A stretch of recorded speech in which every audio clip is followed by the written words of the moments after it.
So, good afternoon, class. Today we do Death by Gerontocracy. Gerontocracy just means rule by old people. Last class, we discussed the decline of Western society and civilization and why it's happening. We discussed the theories. Today, we will look at what the reality on the ground is, what the actual trends are, what are the concrete examples of decline in the Western world. All right, so let me start with this young man. His name is Axel Ruda Cubana.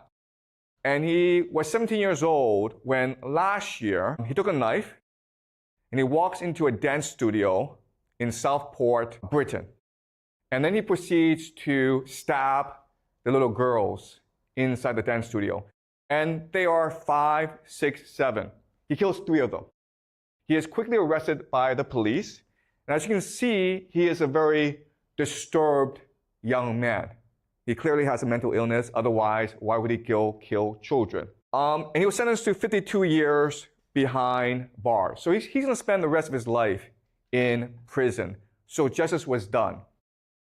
What happens next is that all throughout Britain, there are riots and protests. What happened was that rumors start to spread online about the attack. They claimed that the young man was an asylum seeker, an immigrant. And because there are too many immigrants coming to England, everyone's safety is at stake. So as you can see, these protests were extremely heated. They were extremists, they were anti-immigrant, and ultimately it led to violence between the police and the protesters. And this is happening all throughout Britain. Last summer, the country of England burned, basically. Literally burned. Okay? So these protesters were setting cars on fire, and they were targeting immigrants in Britain. Remember that this 17-year-old boy, he's actually not an immigrant. He was born in Wales to parents who were from Rwanda. Okay, so he is a British citizen. As you can see, the men who participated in the protest, they're not sad about what they're doing. They feel virtuous. They feel righteous. They feel proud for protecting their people against immigrants. So the question for us today is, why is this happening? Why are all these civil conflicts caused by immigration throughout the Western world? So this is happening in Britain, but as you know, immigration in the United States led to the victory of Donald Trump in last year's elections in the United States. A lot of conflict comes from the fact that immigration is happening too fast in the Western world. So after COVID, you see this large spike in immigrants. The other issue is that most of these immigrants are coming from countries in the Middle East, in Africa, in East Asia. So it's clear that these people are different from you. Okay, so before there might have been a lot of European immigrants, but now it's just mainly countries outside of Europe. So the British people feel as though they're being invaded by foreigners. The demographic changes to British society are stark. So I'm not sure if you can see this clearly, okay? But like the dark brown are places where in the past 5, 10 years, the immigrant population has tripled 3 times, okay? And as you can see, there are quite a few pockets where immigration is sort of overwhelming the local population.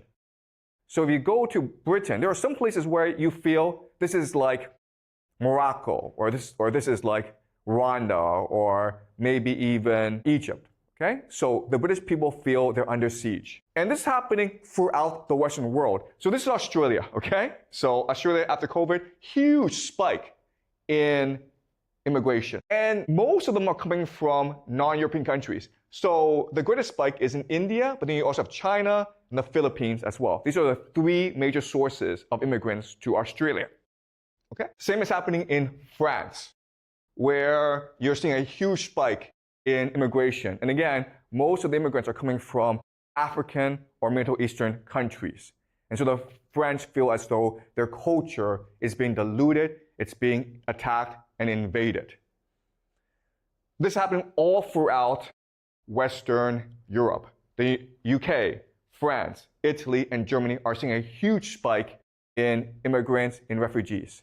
And so their culture feels threatened. What's also happening is a huge spike in inflation. Okay, so there's something called the CPI, the Consumer Price Index, which is just measuring the price of basic goods like food and shelter. Okay, and as you can see, there's a huge spike in prices.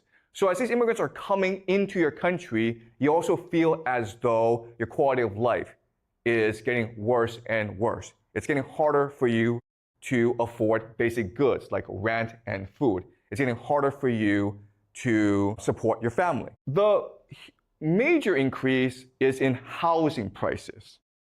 So Canada, these past 5 years, has seen a huge influx of immigrants, and this has caused housing prices to skyrocket.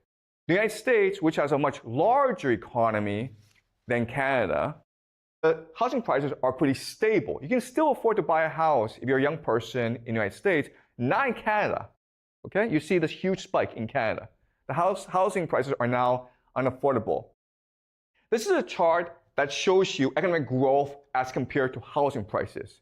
So as you can see in the United States, housing prices, there's a correlation between income and housing prices. This is pretty reasonable. In Canada, it is not reasonable. Okay? So GDP, housing prices is growing like this, but housing prices is just skyrocketing. And that's why Canadians feel as though the Canadian dream of one day having their own house, it's basically dead. So one strange thing is that as Canada lets in more immigrants, and as property prices go up, you would think that they would build more and more houses. But as you can see, supply, okay, housing supply, it's pretty flat, even though immigration is going up. Does anyone know why this would be the case? Why is it that you have a policy of letting in more immigrants, but you don't have a policy of building more housing for them? That's kind of strange, right? Can anyone guess why that would be the case? Yeah? Sorry, can you speak in the microphone? Thank you. Okay, maybe they want to make sure that the housing's not affordable, maybe because they want to make more money. Because now there's like more competition for housing. Definitely, as you said, the prices of housing was like going like skyrocketing, and people would make more money. Like people who provide the housings would naturally, real estate people make more money, I guess. Yeah, that's exactly correct, okay? So policy is not being controlled by what's best for the nation and the people. It's controlled by vested interests that will make money off the process, right? So as you say, real estate developers can make money off this process, but the people who benefit the most are actually property owners, right? So if you already have a house, if the supply is constant but the demand goes up, then you know from economics class that the value of a house increases artificially. So it's making homeowners very happy. Okay? And that's why you have this crisis in Canada. The other issue that's really problematic in the Western world is that as the number of immigrants goes up, Native people, the Native population, they're not having children.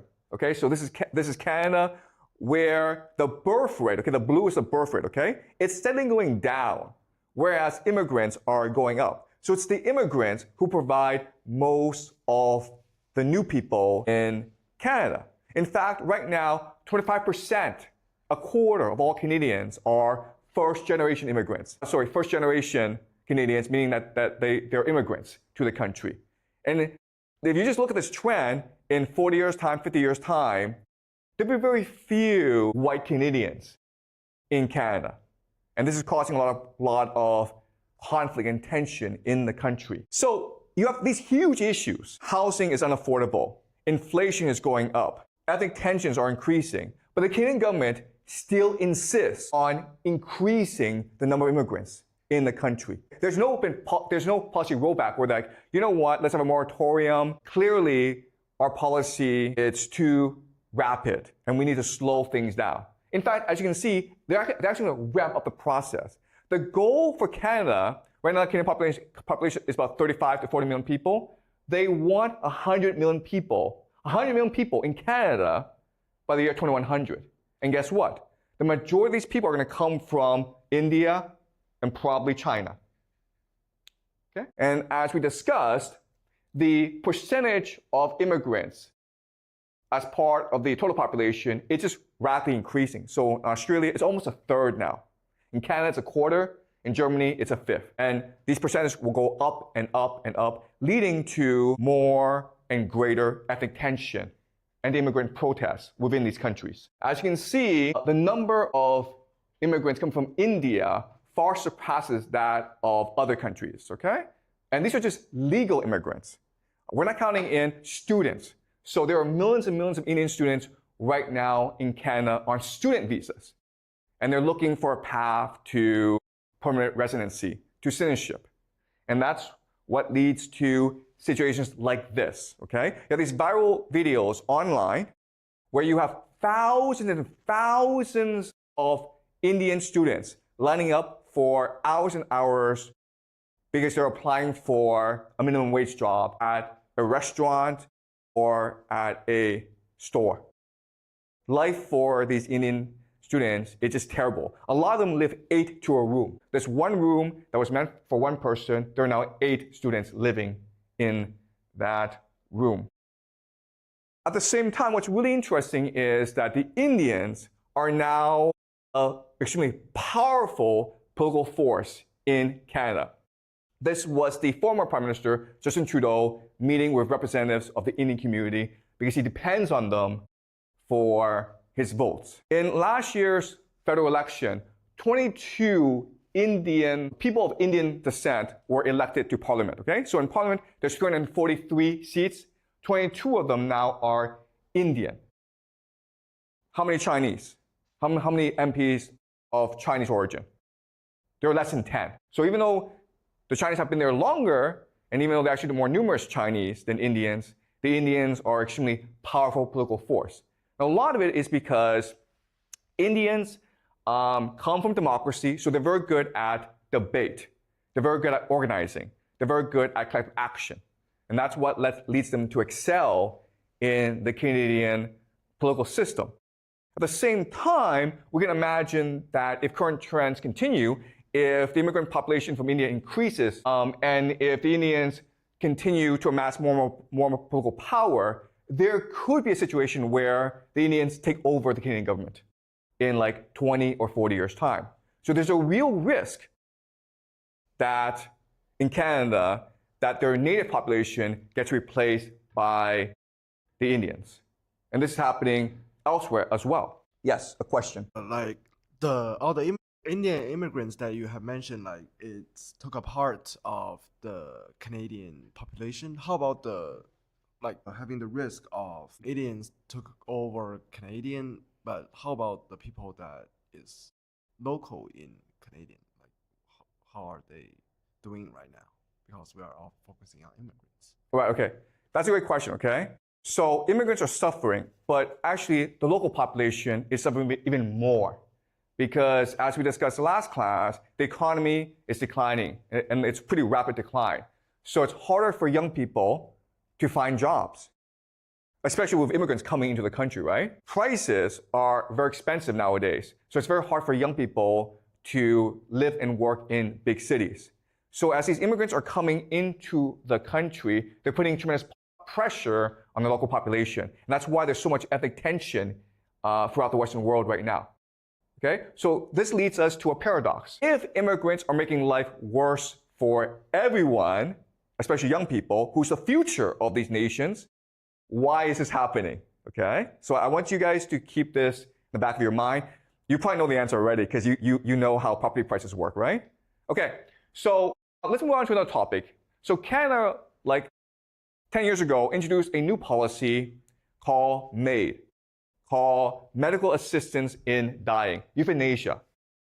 And the idea here is that if you feel life is meaningless, if you're depressed, if you feel that you cannot cure your disease, the government will help you kill yourself. The government will let you die. Now, the big question then is, Yeah, but 25 years ago, this was illegal in the world, right? Suicide was illegal. If you help someone kill himself, you'd be put in prison. This would be basically murder. So what's the difference between suicide and the government helping you kill yourself? Well, there really isn't, okay? But the government says there is a difference, okay? So this is a brochure from the government, from the Canadian government, explaining to you why suicide is bad, okay? Suicide is bad, but suicide by government is good, okay? And it's really stupid. It's disgusting. It's disgustingly stupid, okay? What they say is that if you do suicide, well, you do it alone and you shock your friends and family. But if you do MAID, then everyone knows you're killing yourself, and so they won't be so sad when you die, right? If you kill yourself, you might screw it up. But if the government does it for you, you won't screw it up because it's being facilitated by professionals who know what they're doing, all right? If you think this is stupid, there's more stupidity to come. And what this tells us is, we discussed this last class, is one major sign of decline in society is the over-bureaucratization of society, where the government interferes in everything. This is the absolute number of deaths from euthanasia in Canada. As you can see, in 2016 it started, you had about 1,000. By 2021, it's at 10,000, okay? So the numbers are going up really rapidly. Why? Well, because if you want to kill yourself, they won't stop you. This is the number of days required to be approved for suicide. As you can see in the Netherlands, sorry, this is Oregon actually. This is Oregon, United States. Okay, the number of days have been going down, but it's still like at most a month, okay? In Canada, they'll do it in like 10 days for you. They won't even think about it. They're like, you want to kill yourself? Do it, man. Good for you. Good choice. Doctors have been trained to not do any harm, right? Well, death ought to be the last resort. But in Canada, death is now the first resort. If you go to a doctor and say, I want to die, the doctor say, sure, let's do it, man. That's pretty disgusting. All right, why are people killing so like if you see, the number of approval rates have been going way up. It seems as though they have a quota to fill. This is 2019, 75% were approved. Now it's 81%. It's almost like they have a quota. They're trying to kill as many people as possible. As you can see, this number is the percentage of people who die because of euthanasia. This is the Netherlands, which for the longest time had a very open policy when it comes to euthanasia. And yeah, it's going up. But this huge spike is Canada. It seems as though Canada's in a rush to kill as many people as possible. So who's dying? Yeah, do you have a question? So the suicide of Canada is not euthanasia? Is that also a type of euthanasia? No, okay. All right, so suicide is when you kill yourself. Euthanasia is when a doctor helps you kill yourself. Euthanasia means good death. It means like you will die painlessly. Okay? No, okay. Euthanasia is suicide by government. Okay? All right, so why are people dying? Well, a lot of them, as you can see, most is actually from cancer. Now, what's interesting about cancer is that it's the most expensive disease to treat, right? Well, that's interesting. And a lot of cancer, it's pretty painful, but it's not terminal. You can still live with cancer, right? So it seems as though people with cancer are being encouraged to die because they're a burden on the system. Which means who's dying? Who's dying here? It's poor people who are dying, right? This is pretty obvious. And this is even more interesting. Okay, this is the most disgusting part. If the government were to approve your death, you would think that there'd be a rigorous process, right? It would be the last option. But let's understand why people are killing themselves. And there are two main reasons. The first major reason is loss of ability to engage in meaningful activities. It's because you're not happy.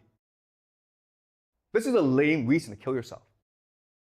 Okay? Also, loss of ability to perform activities of daily living. It's harder for you to go buy groceries.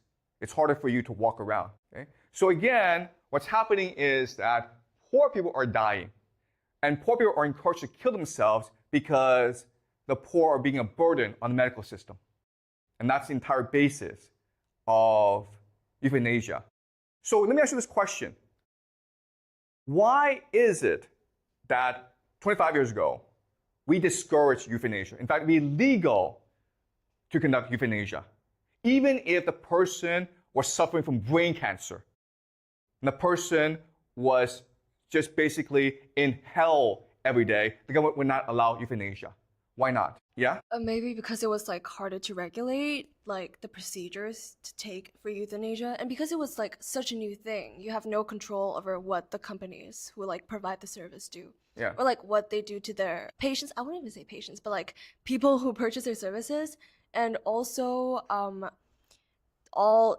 again, it's such a novel thing. The procedures involved, the medical companies involved, maybe to me loopholes. And it was, if I was the government, I'd consider that as a potential danger, something that may be just like disturbing to this current system. Okay, So- all right. Yeah, that's a very interesting answer, okay? What it tells me is that the society you live in is very different from the society I grew up in, okay? Because 25 years ago, when I was younger, we were taught that every life matters.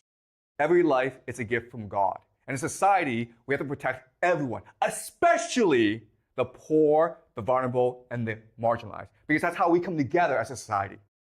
If we just let anyone die, then how do you know that you'll be protected? So what mattered back then was about social cohesion, social capital, social trust. And now what matters is just numbers. How much does this cost me? How much revenue will this generate? Okay, so that's the difference in the world today. Before, we cared about social cohesion. We cared about morality. Nowadays, it's all just money, money, money. And this is interesting for us, okay? Another sign of decline is growing financialization. We talked about this last class, right?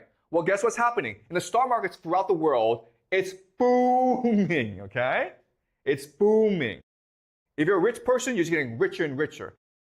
10% of the population owns 9% of the stocks in America. Okay, so this is an indicator of how wealthy the rich have become in the past 20 years. In the year 2008, if you bought Amazon, you would buy for $7. Now it's like $300, okay? So that just shows you how wealthy the rich have become due to government policies. At the same time, we talked about this last class, productivity, the economy, the amount of work you do, it's going way down.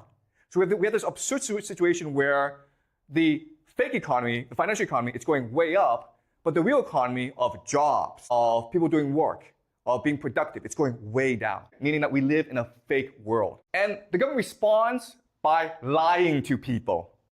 People know their lives suck. People know that basically the economy is in a recession. That's what the facts say. And what does the government do? Well, the government says that, oh, it's not really a recession. What it really is a state of transition. Okay, this is what we call gaslighting. This is blatant gaslighting. Rather than just say, you know what, the economy is in trouble and we feel your pain and we're going to work hard to solve the problem, they're telling you, no, it's not black, it's white, guys. You're lying, your eyes, they're lying to you. Don't you see? You're not seeing clearly. Get new glasses and your life will be a lot better. That's like literally what they're telling you. Debt, right? We talked about this last class as well. This is US debt. You can see how the debt is just booming, okay? So up in the year, until the year 1980, for 200 years, America's existence, there was very little debt. Now, look at this, okay? America right now is $37 trillion in debt. That's the government, okay? The people with their credit card debt, with their mortgages, they owe $17 trillion. They're never paying that off. So basically the middle class in America, it's finished. Okay? The government has no more resources. This is what decline looks like. No one's having children anymore, okay? So the world sucks and young people are like, screw this, I'm not having kids. Okay, and this is happening throughout the world. Canada is selling its resources to outside investors. Okay, so oil is a big Canadian resource. As you can see, a lot of the big players in Canada are actually American. or overseas. When it says Canada, it usually means British people. So Canadians don't even own their own resources anymore. So let's summarize what we've learned today. Okay? Let's look at the signs of Western decline. You've got higher property prices. This happened throughout the Western world. Inflation and lower quality of life. Higher stock market valuations, which means greater inequality. Less real economic growth, less and less people are doing real jobs. Euthanasia for the poor, just killing off the poor people.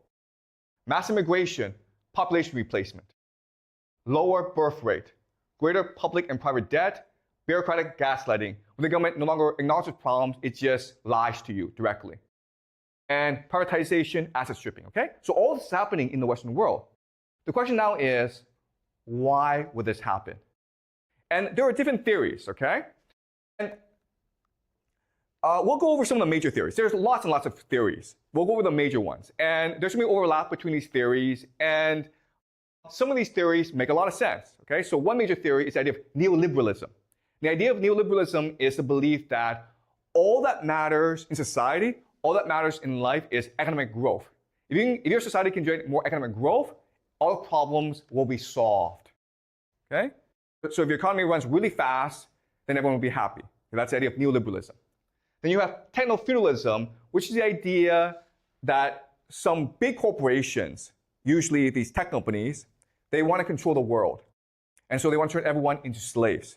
And if you don't have a house, if you don't have your own property, then you can be controlled by these companies, okay? Techno-feudalism. World government, where the United Nations has this conspiracy to control the entire world, to destroy national sovereignty and create a world unified government, okay? Population replacement theory. And the idea here is that the problem for governments in the Western world is that white people are opinionated. They believe in democracy. They believe in freedom. And they're hard to control. So let's replace the white people with Chinese and Indians and Filipinos because Asian people are more obedient, right? That's the idea. And again, these are just theories. I'm not saying they're right or wrong. Okay? And we'll go into these theories later on the semester. Now, the last reason is bureaucratic incompetence. Just the government is just stupid. Now, there's going to be overlap among these theories, and there's some validity to all these theories. But what I want to show you is that there's actually a much better way to analyze this. Whenever you have a problem, you always ask yourself, who benefits? Who is benefiting from this, right? So when we're talking about housing prices, the property owners are benefiting from this, right? So if we took all the groups, okay, and there's like millions of different groups in society, and we just analyze who benefits from all these trends that we discuss, the answer you would get is rich pensioners. These are the people who benefit the most from these trends. And therefore, we can suspect that they're the ones behind these trends, okay? So let's go over them. Property prices make sense, right? Because they're old, they have houses. They probably have 2 or 3 houses. So they want to see the property prices go up. Higher stock market valuations make sense because they own the most stocks. Euthanasia for the poor makes sense because they want good medical care. If poor people are standing in line, that's a problem for them, right? So just kill the poor people and they'll have better access to healthcare, right? If that frees up the healthcare system, mass immigration means cheap labor. If they're old, they're 70 or 80 years old, they need gardeners, they need cooks, they need nurses, right? Immigrants. Do you guys want to be gardeners and cooks and laborers? You don't want to be, so we have to bring in immigrants. And everything else, okay? Inflation, economic growth, lower birth rate, gaslighting, it doesn't really affect them. Does that make sense? So all these trends, some of them are really good for these pensioners, and the rest doesn't really affect the pensioners. And that's why we can assume, for analysis, that's the rich pensioners who are most responsible for what's going on. Does it make sense to you guys? All right. So how can we understand this? Well, the problem that we're facing is never in human history have we had so many old rich people before. Okay? And you can see these trends where in the year 1900, people who are 75 and older were just a small fraction of society. But you can see how fast they're growing. Okay, over 60 years old, really growing really fast. There's a problem because if they keep on living, they accumulate more and more resources, which creates a lot more inequality. Now, I'm not saying that all old people are rich. In fact, that's not the case. If you just look at statistics, you will find that wealth is pretty much evenly distributed among demographics, okay? So there are young people with a lot of money, but there are more old people with money. Okay? So there are lots and lots of old people, the purple are old people who are poor. I'm not saying that old people are the problem, I'm saying that old rich people are the problem. They're a problem because they want their pensions. The pension systems in all societies made assumptions about old people. The major assumption that they made is that old people would die. So, for example, in Canada, when they first created the pension system, the retirement age was 65, and they expected people to die when they're 72. So you have 5 to 7 years of a good pension, okay? Guess what, guys? They're not dying, right? And that creates a huge problem with your pension plan. And you can see how these liabilities are going up over time. These are teachers, and as you can see, the liabilities are going way up. Why is this happening? It's happening because of something called assumption changes, okay? So 2 assumptions are being made. First is that old people will die. Well, they're not dying. The other assumption is that if you put money in the stock market, it will year by year improve, right? The problem is that there's volatility in the stock market. It goes up and goes down. And the smart people make money off dumb people. Guess what, guys? Okay, I'm gonna ask you a question. In finance, where do the dumbest people work? You guys know? In finance, the dumbest people work where? They work in pension funds. Why? Because it's a boring job. You just sit there and do nothing all day. So these pension funds are constantly getting ripped off from investment banks where the smart people are.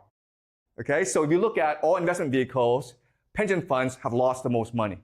And this has created huge issues within government pension funds throughout the world. Okay, so as you can see, there's volatility in returns in the pension fund. Okay, when you put the money in, the returns will differ year by year, and that screws up your model. If you're a young person, do not put money in the pension fund. Why? Because the value of the pension fund is going drastically down. When you grow up, when you mature and you retire, guess what, guys? There's no money in the pension fund for you because all that money is gone. Why? Because there are too many retirees and not enough workers. All right, so back in the year 2001, you had a problem. You had 7.6 retirees for every 12.7 workers. Basically, the ideal is 1 to 3. So 1 pensioner, 3 workers. That's a healthy pension system. Now you have more pensioners, okay, than you have workers. This is a huge problem. These pensions will all go bankrupt in 5 to 10 years' time. At the same time, as I said, old people are not dying. In fact, old people are coming to dominate society. This is America. You can see how people who are 85 and older, whoa, look at this. Look at this.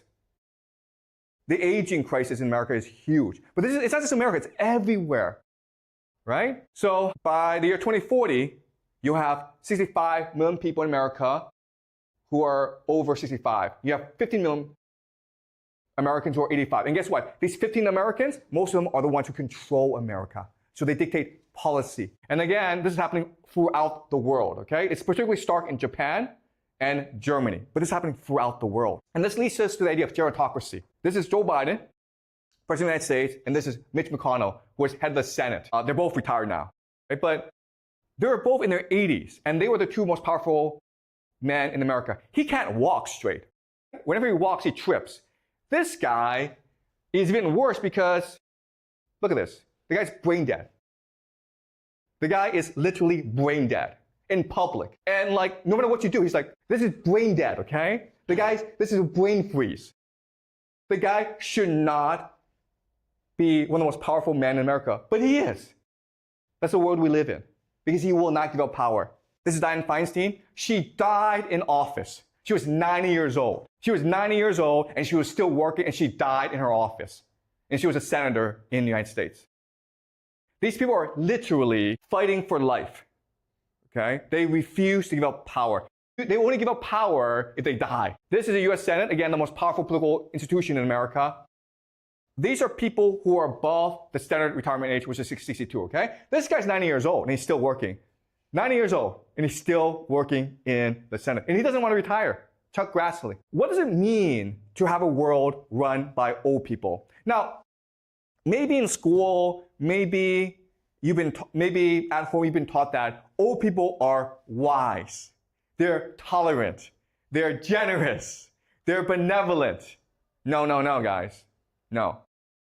The difference between these three generations, young, mature, and elderly, are pretty stark. If you're young, you're rebellious. You want to change the system.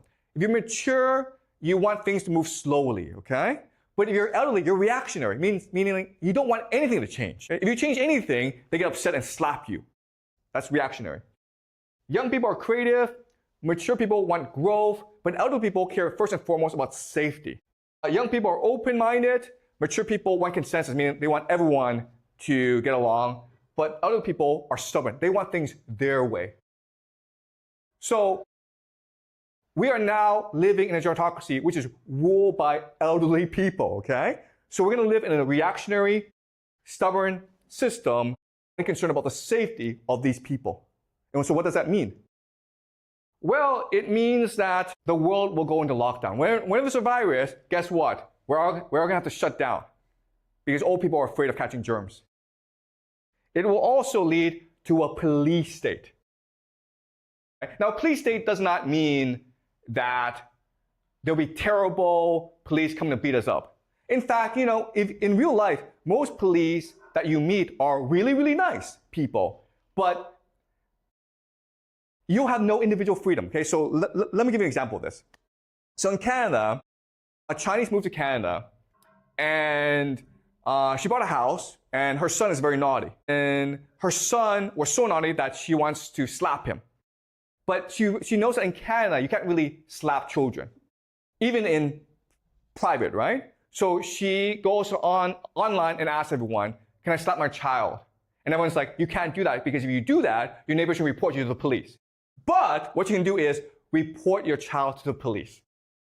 Tell the police your child is naughty and they'll come and help you discipline your child. In fact, you can get the police to come every single week. They'd like that.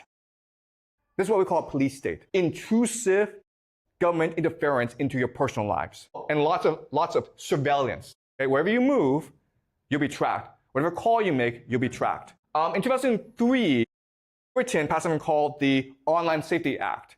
And the idea is, if you say anything bad online, you can get arrested. Okay, so the freedom of expression is being limited. This passed in 2023 in Britain, but I assume it will pass everywhere in the Western world. Digital currency. The idea of digital currency is the idea of financial repression. So they're trying to eliminate cash because with cash, there's freedom. You can do whatever you want with cash. You can buy whatever you want for how much you want with cash. But with digital currency, all your transactions will be limited and monitored. So in the future, you will not be able to buy video games because that's bad for you. Microchip implants, guys, right? Isn't that great? Before you had cell phones, then you had facial recognition, and in the future you have implants, microchip implants. Immigrants, lots and lots of immigrants because rich pensioners need help. They need nurses, they need laborers, they need gardeners, they need people to mow their lawn. So you have massive immigration coming into the country. But good news, okay? It'll be easier for you to study in America from now on, right? Today, Trump announced he wants 600,000 Chinese students to go to the United States, right? Before you guys were worried about not getting your visas and getting denied at the border, don't worry, guys. They want you to go to the United States because you guys are the best labor, okay? You're cheap, you're obedient, and you're studious, and you're young, okay? So this is the plan, to let in more Chinese students into America so you guys can take care of elderly people. Isn't that great? Good news, right? Lots and lots of prisons, guys, okay? Because elderly people are afraid of criminals. And also, prisoners are free labor. Isn't that great? Oh, and one more thing. War after war after war. All right? This is what it means by death by gerontocracy. This is what it means to live in a world governed by elderly people. Elderly people are perfectly happy to send young people to die for their glory. All right? Okay.